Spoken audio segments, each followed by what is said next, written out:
Vamos ler na primeira epístola do apóstolo Paulo aos Coríntios, no texto tocante e referente ao que nós vamos fazer hoje, que é partir o pão, tomar o cálice. O contexto no qual eles faziam isso era totalmente diferente deste aqui. Este aqui é um ambientezinho teatral, pós-moderno, com tudo sintético. O pão é cortadinho assim em cubinhos. O vinho a gente distribui em cálicezinhos pequenininhos. É tudo ascético. Chega na hora, a gente distribui, todo mundo pega, aí come e bebe, certo? Mas somos nós, não temos nada a ver com eles, com essa moçada original, em praticamente coisa alguma. Não temos nos nossos modos, não temos nas nossas expressões, nas nossas formas, nossas práticas, nosso comportamento, nossas compreensões são muito diferentes das deles. Alguns deles, se assistissem o nosso modo de viver, iriam ficar escandalizados, assim como se nós assistíssemos o modo de vida de alguns deles, iríamos ficar meio chocados, porque as diferenças culturais, sociais, étnicas e, sobretudo, generacionais, num acúmulo de tempo, numa sucessão de 2000 anos de sincretismos, de mudanças, de adaptações, de acomodações, de distorções de percepção, de um monte de coisas que nos fizeram estar tão distante deles quanto a nossa ceia está distante da deles também. A deles começava cedo, era um dia inteiro para comer, beber,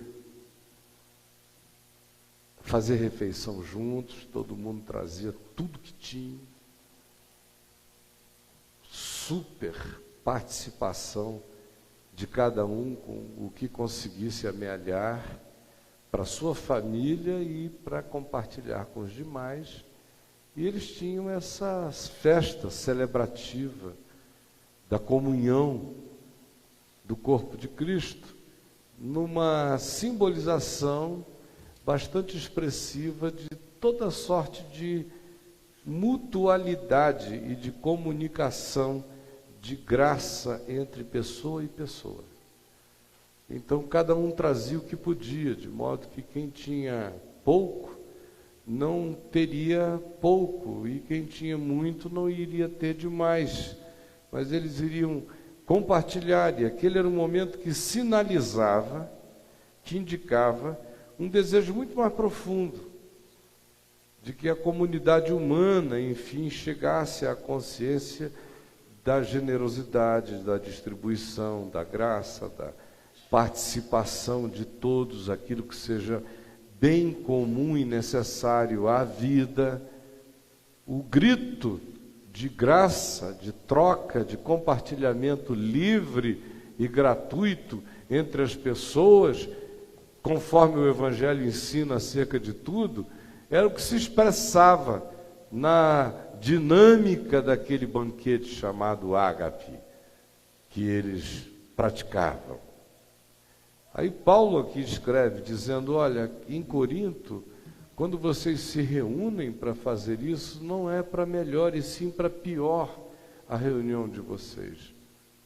É uma reunião que faz todo mundo sair piorado, porque ela é uma contradição em relação ao seu significado proposto.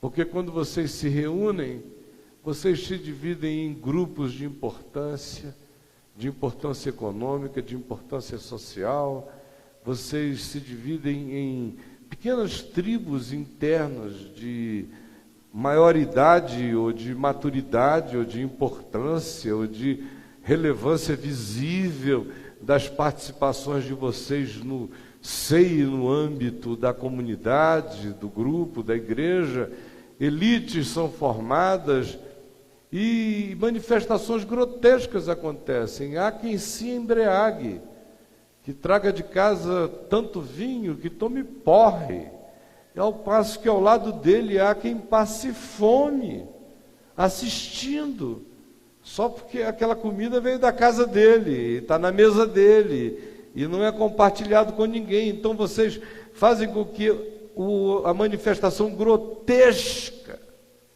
das injustiças humanas se aproximem da cara de vocês nesse nível. Vocês trazem isso para dentro da reunião.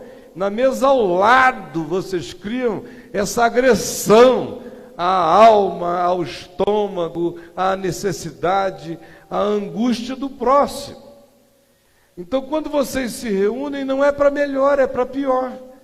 Vocês fazem mal à alma dos outros, vocês fazem a de vocês, vocês introjetam a avareza, vocês matam qualquer espírito de generosidade, vocês afirmam a vala existente entre as pessoas e vocês saem muito mais piorados de cada encontro, saem mais cínicos e deixam outros amargurados, de modo que o encontro de vocês não é para melhor, é para pior. Isso é o que ele diz no contexto antecedente, que começa no verso 17, e aqui, a partir do verso 27, ele diz: por isso, aquele que comer o pão e beber o cálice do Senhor indignamente, a indignidade, sobretudo, essa manifesta aqui no contexto, divisões, partidos, cada um comendo antecipadamente, menosprezo pelos que pouco têm, alguns se embriagando, outros passando fome, no microclima do banquete, que deveria sinalizar a perspectiva do oposto. Por isso, aquele que comer o pão, ou beber o cálice do Senhor indignamente, será réu do corpo e do sangue do Senhor. Examine-se por causa disso, por essa razão, o homem, a mulher, a si mesmo, sua consciência, seus caminhos, suas veredas, suas atitudes, suas compreensões, suas práticas, seus valores, seus sentimentos, examine-os. E assim coma do pão, e assim beba do cálice. Pois quem come e bebe sem discernir o que come e o que bebe, come e bebe juízo para si. Pois aquele que come e aquele que bebe sem discernir aquilo do que come e aquilo do que bebe, come e bebe juízo para si. Eis a razão porque há entre vós muitos fracos, emocional e psicologicamente débeis, incapazes de amadurecerem jamais, estagnados em razão daquilo que comem contra si mesmos, que alimentam contra si mesmos, que ingerem, que absorvem, que internalizam, que chamam de meu valor, minha compreensão, meu discernimento, meu pensamento adotado, minha fé, minha crença, sem discernir aquilo que está ingerindo, sem perceber aquilo que está pondo para dentro, aquilo que está consumindo. Esse corre o risco de comer juízo para si, corre o risco de se fazer mal naquilo que internaliza, naquilo que introjeta.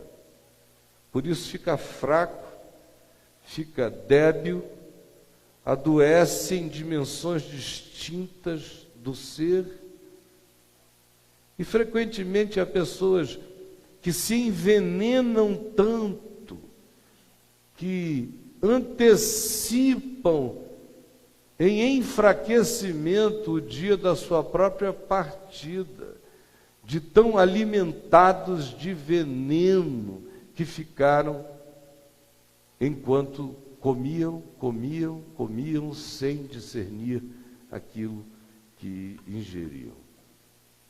É óbvio que esse é um conselho que tem a ver com qualquer coisa, né? Começa como conselho alimentício. Ninguém aqui come, eu espero que não, aquilo que não discerna.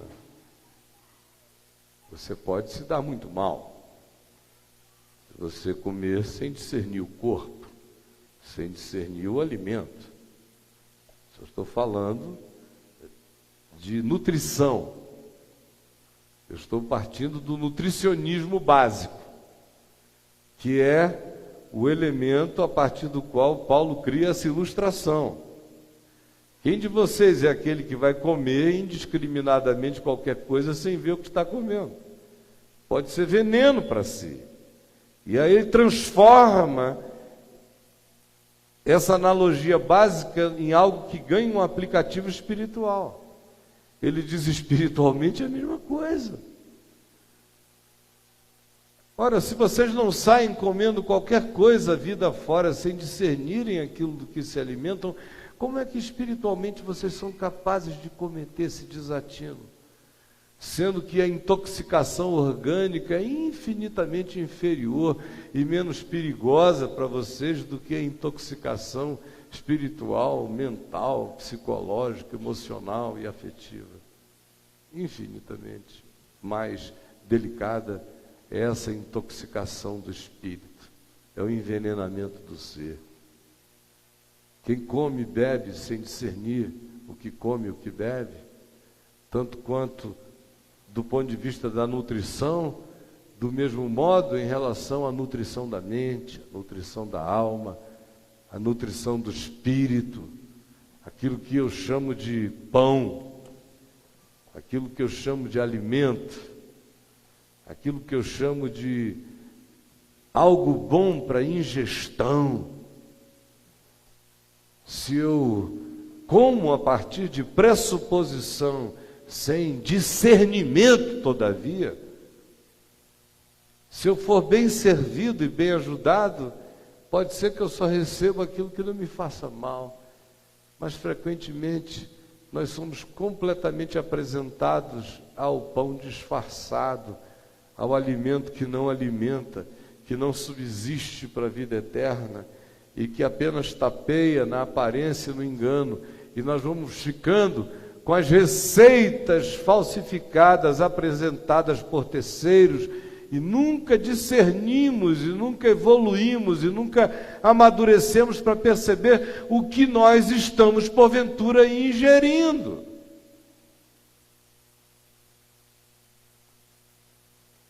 E é em todos os níveis, como eu disse. Esse aqui é um deles. Para os que têm consciência do significado do Evangelho, é o mais elevado de todos eles na sua simbolização e na sua capacidade de introjeção de significados na gente. Mas é em todos os níveis que eu estou falando.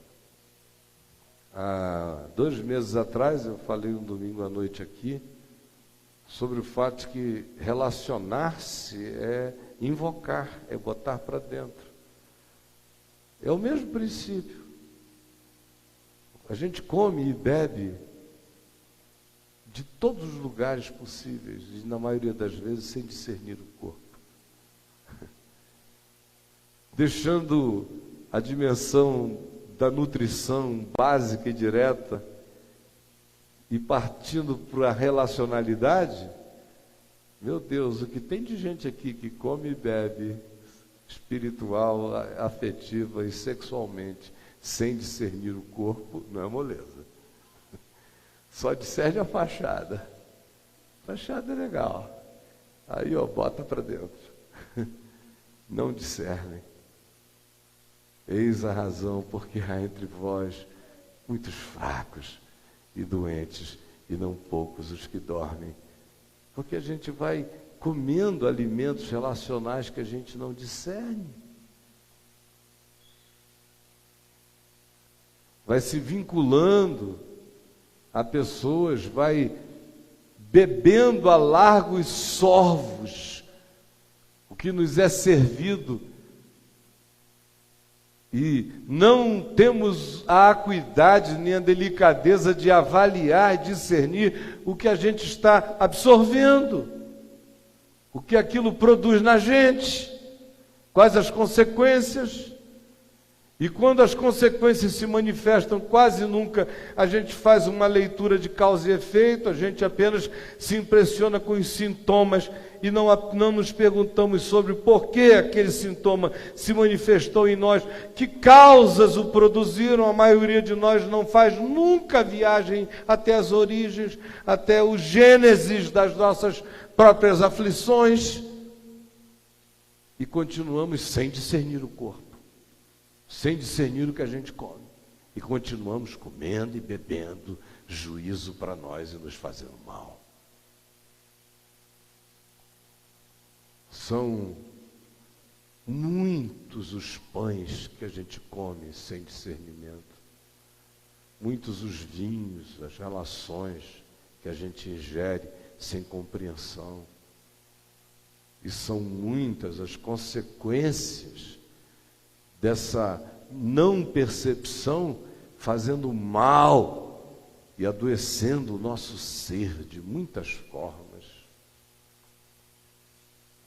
Aqui, de maneira imediata, Paulo estava falando daqueles que chegavam lá com um pãozão desse tamanho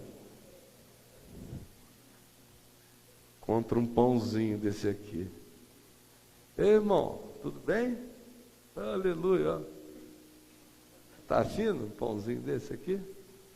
É óbvio que essa aqui é a nossa palhaçada imediata. A coisa lá era grave, extremamente séria, e as desproporções eram muito mais aviltantes. As guerras, as brigas, os partidos, as divisões, as malícias, as celeumas, isso era ali no ambiente de Corinto. Agora aqui entre nós, a gente não tem nem convívio para ter tanta briga, celeuma, partido, nem nada. A maioria aqui nem se conhece. Dá para ter em outros ambientes, em outros lugares. Aqui, provavelmente, os pães mais recorrentes, os vinhos e os alimentos e o corpo alimentício que a gente venha e faça a ingestão com mais regularidade, não sejam semelhantes a esses de Corinto, sejam muito mais esses da nossa vida de hoje, com uma quantidade enorme de ingestões não verificadas, de absorções não discernidas, de incorporações aceitas e nunca avaliadas nas suas implicações na vida da gente. E a gente vai se envenenando sem notar por quê. Hoje, quando você for comer do pão e beber do cálice, por favor, não pense no pão e no vinho. Pense nas suas relações. Pense naquilo do que você se alimenta. Pense nas fontes do seu comer e do seu beber mental, psicológico, espiritual. De que pessoas, de que fontes, de que sistemas, de que perspectivas você se alimenta? Quais são as realidades que mais formam você, provavelmente sem que você perceba até aqui? Por exemplo, você sai daqui e você vai para a existência. Qual é a principal marca e característica da sua vida? É aquilo que o Evangelho puro e simples de Jesus define como atitude, amor e trato no Evangelho? Ou é o que você aprendeu na cultura familiar com seu pai, com a sua mãe? ou tem a ver com o ambiente no qual você cresceu, ou tem a ver com o conjunto atual de amigos, ou tem a ver com a nova condição social, ou tem a ver com tantas outras coisas que vão fazendo você camaleonicamente ir absorvendo o que você nem percebe que absorve. Enquanto você come do pão, bebe do vinho, diz, sou cristão, mas o que te alimenta não tem nada a ver com o Evangelho, são apenas as fantasias, ou os algodões doces, ou os venenos culturais, ou as múltiplas influências que você acolhe sem discernir o quão elas são completamente deformantes da sua individualidade, que você já nem mais identifica qual seja a sua própria. É isso que eu peço a você agora. Eu não vou quebrar essa rosca aqui, ó. Aqui, dá vontade de botar no pescoço. Olha, uma maravilha. Nunca vi um pão desse. Quem terá sentado nesse pão, né? Porque parece que puseram a massa e alguém sentou no bichinho. Então você não vai ficar pensando no pão. Não. Não. Isso é para você ajudar vocês a não pensarem no pão. É um exercício de desconcentração do ambiente e interiorização do seu olhar. Não olhe para mim, que é para você não pensar no pão. Você vai pensar... Não, eu não sei o que é. Explica para a gente. É de polvilho? Então, tá bom, mas estava... Peta. Deixa eu saber já o que é. Para comer? Ou é só de enfeite? Porque outro dia eu parti uma aqui, que me disseram que era enfeite. Que não era pão. Que não era para ser comido. Muito bom, polvilho. Maravilha. Você vai esquecer o pão. Você vai pensar em você. Relacionamento.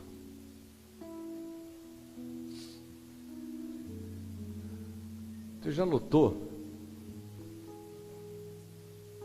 uma quantidade expressivíssima de pessoas que mudam completamente de acordo com a pessoa com quem estejam namorando, ou em relação a quem tenham ficado subitamente amigos íntimos? E como tem um contingente imenso de pessoas que vão alterando conforme tais encontros.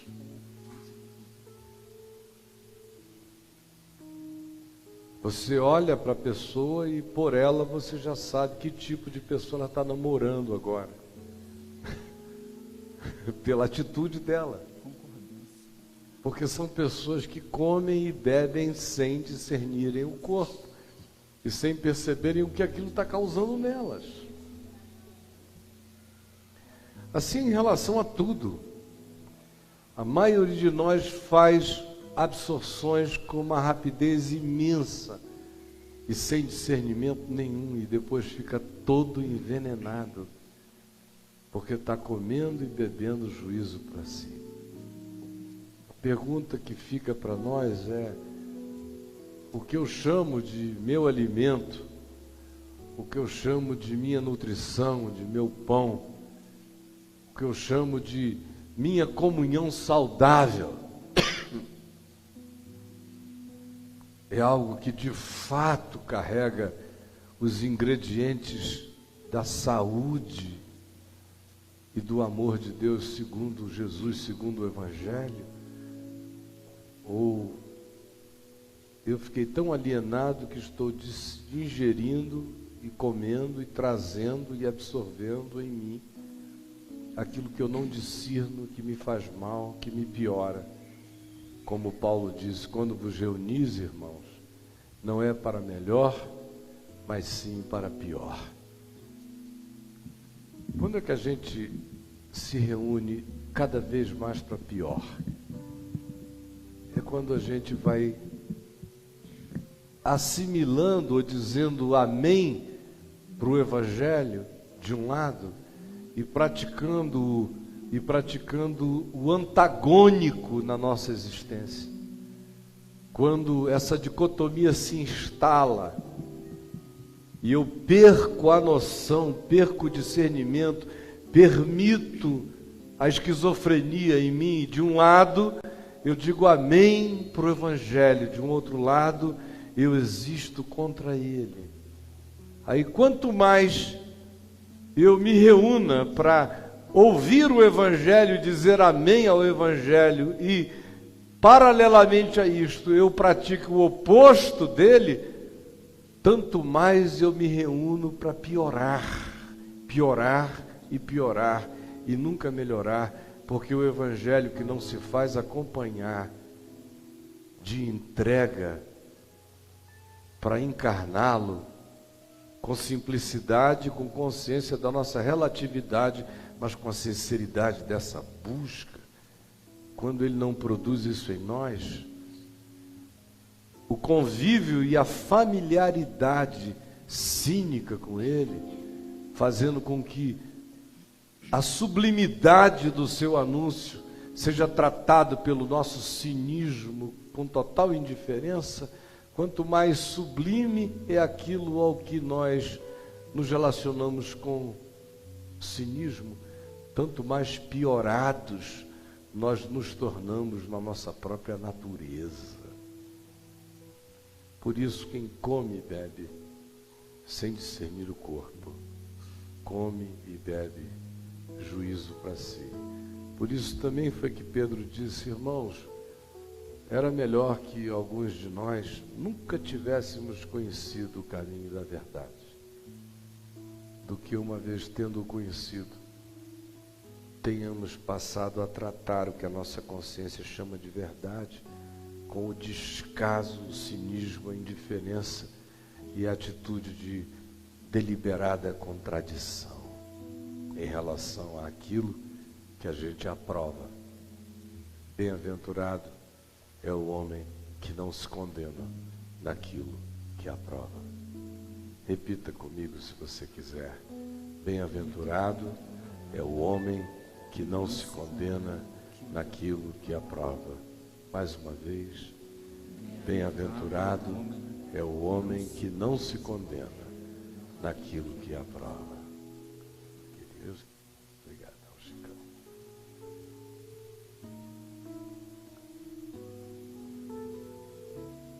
E assim,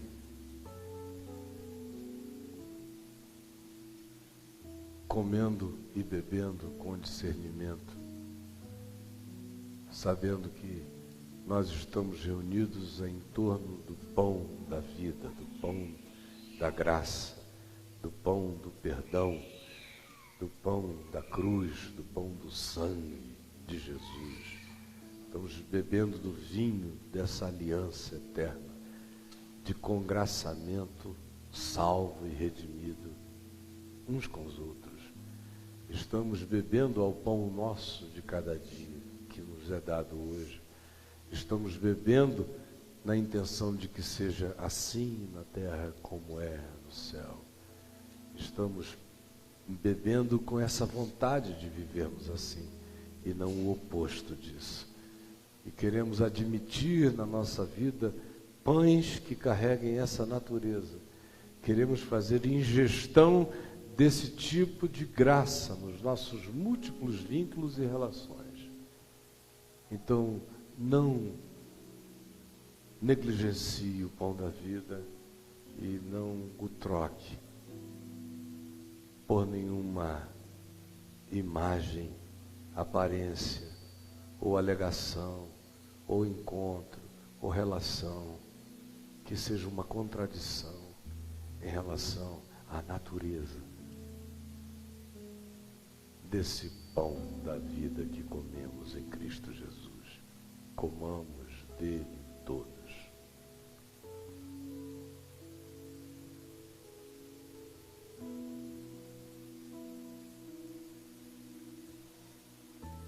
Depois de ter comido, Jesus nos disse: beba do cálice, o cálice da aliança eterna, do perdão. Quem beba desse cálice, quem bebe dele, perdoa a todo outro ser humano. Quem bebe deste cálice não dificulta a reconciliação de nenhum ser humano. Quem bebe deste cálice se dispõe a ser um filho de Deus reconciliado e reconciliador entre os homens. Quem bebe deste cálice também sabe que foi comprado por preço, não mediante coisas corruptíveis como ouro ou prata, mas mediante o sangue do Cordeiro sem defeito e sem mácula, o sangue de Cristo. Por isso, quem bebe deste cálice tem preço. Quem tem preço não está à venda. Quem bebe desse cálice tem que ter cuidado de ver aquilo que ingere, aquilo que discerne, aquilo que acolhe. Porque o cálice é santo. Bebamos dele todos.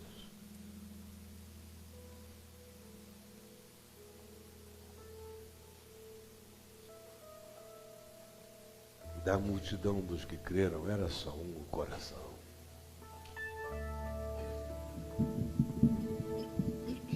Da multidão dos que creram era só um o coração, e alma uma somente, uma semente.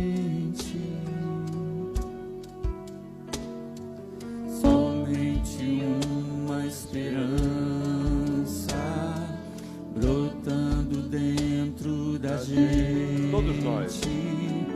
Nosso era o pão cada dia, nosso era o vinho, santa folia. O que se parte, reparte a própria vida.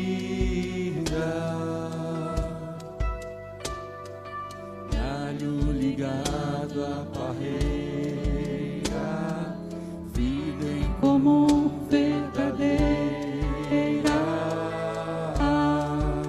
Todos nós.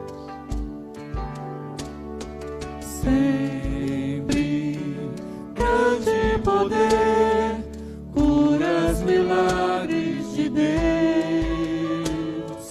Sempre proclamação, Cristo Senhor ressurgiu. Da multidão dos que creram era só o coração, e a alma muita alegria, singela vida. Na simpatia de todos nasce a igreja de novo, povo de Deus, sal e luz para todos os povos. Sempre, sempre grande poder, curas, milagres de Deus.